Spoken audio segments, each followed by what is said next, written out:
नमस्कार। आज हम एक बहुत ही खास बहुत चर्चित उपन्यास पर बात करने वाले हैं। धर्मवीर भारती का गुनाहों का देवता। हाँ, नमस्कार।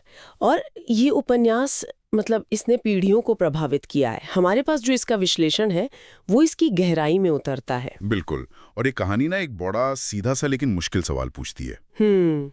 कि क्या प्यार हमेशा जीतता है या समाज के जो नियम कायदे हैं वो ज्यादा भारी पड़ जाते हैं। हाँ, वही कश्मकश। तो आज हम इसी पर बात करेंगे। चंदर और सुधा के किरदारों को समझेंगे, उनका जो भावनात्मक संघर्ष है और वो सामाजिक सवाल जो ये कहानी उठाती है, जो शायद आज भी उतनी ही जरूरी है। चलिए शुरू करते हैं। तो कहानी का जो सेटअप है वो इलाहाबाद में है। हाँ, इलाहाबाद। और दो मुख्य किरदार हैं। एक है चंदर, होनहार छात्र है, बहुत सेंसिटिव, समझदार। और दूसरी है सुधा। वो चंदर के अपने गुरु डॉक्टर शुक्ला की बेटी है। और इनके बीच जो रिश्ता है वो दोस्ती से बहुत आगे है, पर उसे प्यार का नाम देने में एक हिचक है। मतलब एक बहुत गहरा, एक पवित्र सा जुड़ाव है। हाँ, वो जुड़ा ही तो सब कुछ है इस कहानी में। लेकिन यहीं वो सामाजिक दायरों वाली बात आ जाती है। सही कहा। वे एक दूसरे से इतना जुड़े हैं, पर समाज क्या कहेगा, इस डर से शायद बिल्कुल। उसे स्वीकार नहीं कर पाते। वो दिल की आवाज और समाज के नियम, इनके बीच फंसे हुए हैं। और ये जो टकराव है ये बढ़ता जाता है। सुधा के पिता डॉक्टर शुक्ला, वो खुद भी तो समाज का हिस्सा हैं। हाँ, वो परंपराओं का प्रतिनिधित्व करते हैं एक तरह से। नतीजा ये होता है कि सुधा की शादी कहीं और तय हो जाती है, कैलाश नाम के व्यक्ति से। भले ही मन ना हो। और ये एक बड़ा टर्निंग पॉइंट है कहानी में। बहुत बड़ा। चंदर जैसे टूट सा जाता है, फिर वो कोशिश करता है आगे बढ़ने की। इसमें उसकी एक और दोस्त है पम्मी, वो मदद करने की कोशिश करती है। हाँ, पम्मी जो खुद चंदर को पसंद करती है, लेकिन चंदर और सुधा का जो वो रिश्ता था, उसकी छाया बहुत गहरी है।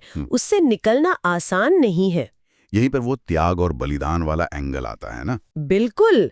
सुधा ने तो जैसे अपनी भावनाओं का गला घोंट दिया समाज के लिए। और चंदर भी कहीं ना कहीं उसे स्वीकार कर लेता है, भले ही अंदर से वो खत्म हो रहा हो। हाँ, पर यहाँ एक सवाल उठता है। हाँ। क्या ये सच में महान त्याग था या ये एक तरह की हार थी परिस्थितियों के सामने, समाज के डर के सामने? अच्छा पॉइंट है।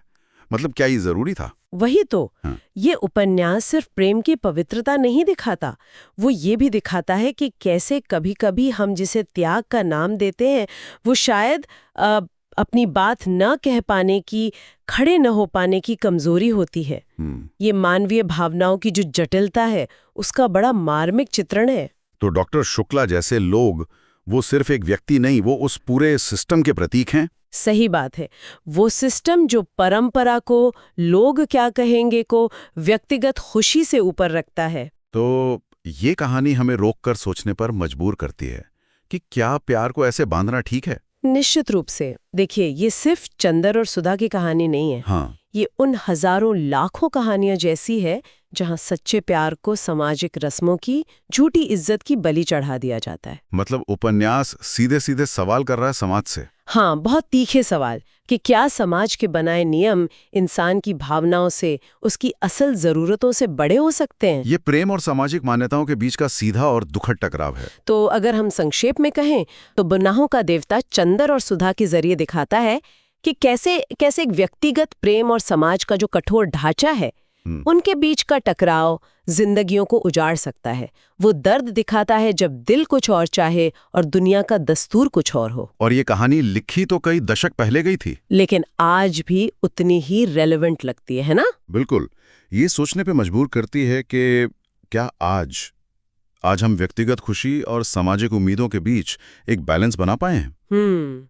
या वो संघर्ष अभी भी जारी है? ये जो प्रेम और परंपरा के बीच की कश्मकश है, ये कितनी बदली है और कितनी वैसी ही है? हाँ, ये सवाल पाठक के साथ रह जाता है। बिल्कुल, एक गहरा सवाल।